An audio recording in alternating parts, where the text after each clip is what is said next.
ഈ വീഡിയോ തികച്ചും വിദ്യാഭ്യാസത്തിന് വേണ്ടി മാത്രമുള്ളതാണ്. സാമ്പത്തിക ഉപദേശം അല്ല. ക്രിപ്റ്റോ നിക്ഷേപങ്ങളിൽ ലാഭവും നഷ്ടവും നിങ്ങളുടെ തീരുമാനങ്ങൾ ആശ്രയിച്ചായിരിക്കും. ഇനി നമ്മൾ മനസ്സിലാക്കേണ്ടത് എങ്ങനെ ക്രിപ്റ്റോ ട്രേഡ് നടത്താൻ USDT മേടിക്കാം എന്നാണ്. അതിന് ഏറ്റവും നല്ല മെത്തേഡ് ബിനാൻസിലെ P2Pയും ഓൺ റാമ്പുമാണ്.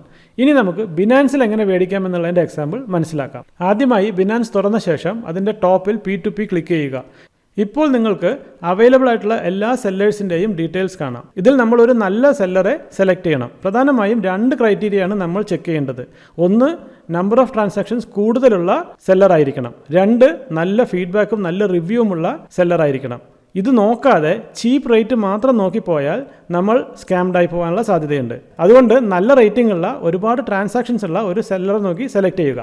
അതിനുശേഷം മേലെ കാണുന്ന എമൗണ്ട് എന്നുള്ള ഫിൽറ്റർ എടുത്ത ശേഷം നിങ്ങൾക്ക് വേണ്ടുന്ന എമൗണ്ട് ടൈപ്പ് ചെയ്യുക. എന്നിട്ട് കൺഫേം ചെയ്യുക.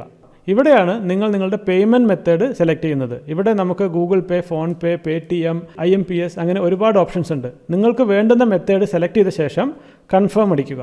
ഇപ്പോൾ നിങ്ങളുടെ ക്രൈറ്റീരിയ അനുസരിച്ചിട്ടുള്ള സെല്ലേഴ്സിൻ്റെ ഡീറ്റെയിൽസ് നമുക്ക് വിസിബിൾ ആണ്. ഇനി നമ്മൾ നേരത്തെ പറഞ്ഞ ക്രൈറ്റീരിയയുള്ള നല്ല ഒരു സെല്ലറെ നോക്കി സെലക്ട് ചെയ്ത ശേഷം ബൈ അമർത്തുക. എന്നിട്ട് പ്ലേസ് ഓർഡർ എന്നുള്ള ബട്ടൺ ക്ലിക്ക് ചെയ്യുക. അപ്പോൾ സെല്ലറുമായിട്ടുള്ള ഒരു ചാറ്റ് വിൻഡോ ഓപ്പൺ ആകും. എന്നിട്ട് അവർ ചോദിക്കുന്ന ഡോക്യുമെൻറ്റ്സ് അല്ലെങ്കിൽ സെക്യൂരിറ്റി പ്രോട്ടോകോൾസ് ഫിനിഷ് ചെയ്യുക. യൂഷ്വലി ഫോൺ നമ്പറോ ആധാർ കാർഡോ പാൻ കാർഡോ എന്തെങ്കിലും ആയിരിക്കും. അത് സബ്മിറ്റ് ചെയ്ത ശേഷം പുള്ളിയുടെ കൺഫർമേഷന് വേണ്ടി വെയിറ്റ് ചെയ്യുക. പുള്ളി ഇനീഷ്യൽ വെരിഫിക്കേഷൻ നടത്തി കഴിഞ്ഞാൽ പുള്ളി UPI ID അയച്ചു തരും. ആ UPI ID ഉപയോഗിച്ച് ഫോൺ പേയിൽ നിന്നോ GPayയിൽ നിന്നോ നമ്മൾ ഉദ്ദേശിക്കുന്ന എമൗണ്ട് അയച്ചു കൊടുക്കുക. എമൗണ്ട് ട്രാൻസ്ഫർ ആയി കഴിഞ്ഞ ശേഷം അതിൻ്റെ ഒരു സ്ക്രീൻഷോട്ട് ഫ്യൂച്ചർ റെഫറൻസിന് വേണ്ടി എടുത്തു വയ്ക്കണം. എന്നിട്ട് പേയ്മെൻറ്റ് കൺഫർമേഷൻ പുള്ളിക്ക് പിങ് ചെയ്യണം.